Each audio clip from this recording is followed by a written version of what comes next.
자, 이 그림 한번 보실까요? 의심 많던 제자 도마가 부활한 예수님의 상처에 직접 손을 넣어보는 아주 유명한 장면이죠. 바로 이 강렬한 이미지가 오늘 우리가 나눌 이야기의 핵심을 보여줍니다. 신앙이라는 게 단순히 머리로만 아는 게 아니라 직접 듣고 보고 만지는 이 온몸으로 겪어내는 경험이라는 거죠. 지금부터 그게 무슨 의미인지 하나씩 파헤쳐 보겠습니다. 요즘 우리 진짜 먹는 거에 진심이잖아요. 온갖 요리 프로그램부터 맛집 찾아다니는 브이로그까지 우리는 그야말로 음식의 세계에 푹 빠져 살고 있죠. 그냥 먹는 데서 그치는 게 아니죠.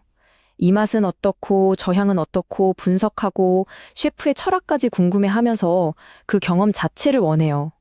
그래서 TV에 나오는 요리를 화면으로만 보고 만족하지 못하잖아요.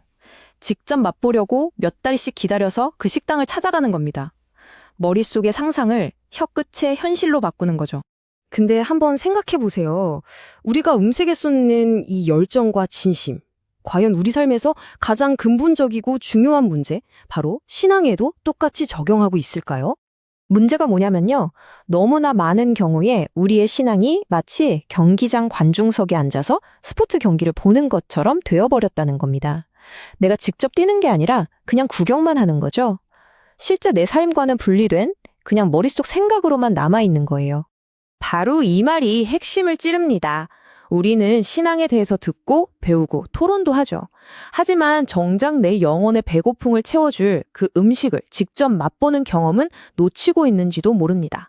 요리법을 줄줄 외우는 거랑 그 음식을 직접 맛보는 건, 와, 이건 차원이 다른 얘기잖아요. 자, 그렇다면 우리가 진짜 맛봐야 할 그 영적인 음식은 뭘까요? 바로 생명의 말씀입니다. 지금부터 이 말씀의 본질이 대체 뭔지 한번 살펴보겠습니다. 먼저 말씀은 영원하다는 특징이 있어요. 이게 좀 추상적일 수 있는데 완벽한 원을 한번 떠올려 보세요. 우리가 손으로 컴퍼스 없이 완벽한 원을 그릴 수는 없죠.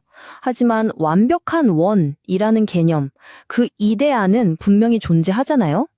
그 완벽한 개념이 있기 때문에 우리가 비슷하게나마 원을 그려낼 수 있는 겁니다.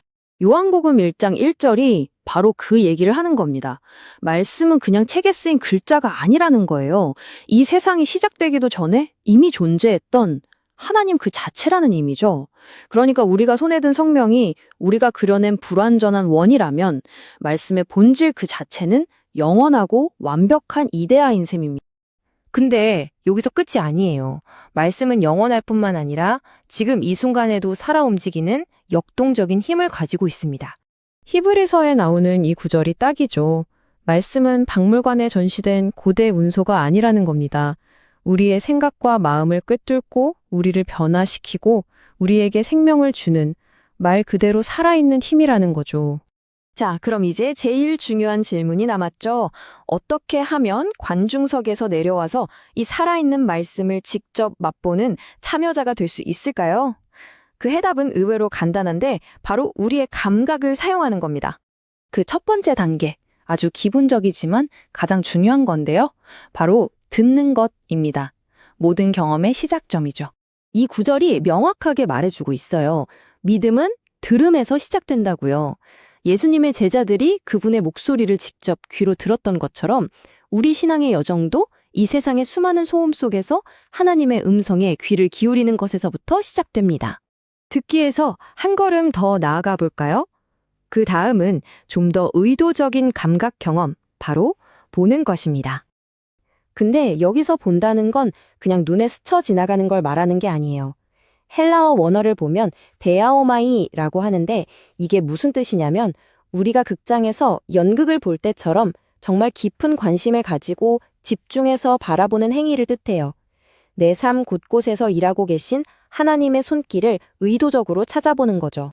그리고 마지막 단계, 가장 직접적이고 확실한 감각이죠. 바로 만지는 것입니다. 이건 더 이상 부인할 수 없는 물리적인 증거를 의미해요. 사도 요한이 우리가 손으로 만졌다고까지 선언한 건 정말 중요한 신학적인 의미가 있습니다. 당시에는 예수님은 사실 영적인 존재였지 진짜 육체를 가진 건 아니었어 라고 주장하는 사람들이 있었거든요. 그런 주장에 맞서서 아니다, 예수님은 우리가 직접 만질 수 있는 실체였다 만졌고 증언한 겁니다. 이 만지다라는 단어도 그냥 스치는 터치가 아니에요. 헬라어로 프셀라 파오인데 이건 마치 캄캄한 어둠 속에서 무언가의 실체를 확인하려고 필사적으로 더듬는 그런 느낌이거든요.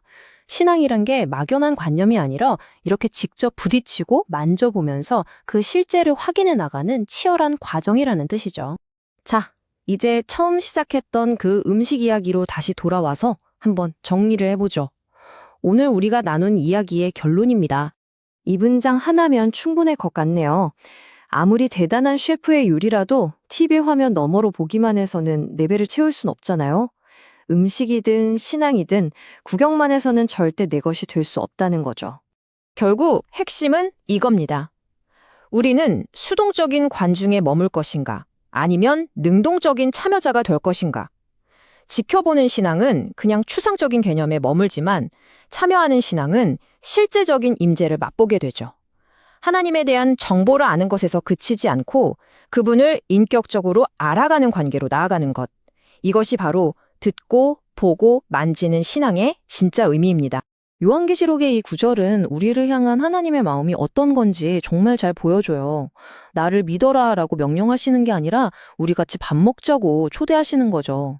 함께 식사하는 것만큼 친밀하고 개인적인 경험이 또 있을까요? 결국 선택은 우리 각자의 몫입니다. 여러분은 어떻게 하시겠습니까? 계속해서 TV 속 요리 프로그램을 지켜보는 관객으로만 남으시겠어요? 아니면 문을 활짝 열고 우리를 위해 차려진 이 생명의 만찬에 직접 참여하시겠습니까? 이 질문을 여러분 각자의 마음에 남겨드리면서 오늘 이야기는 여기서 마치겠습니다.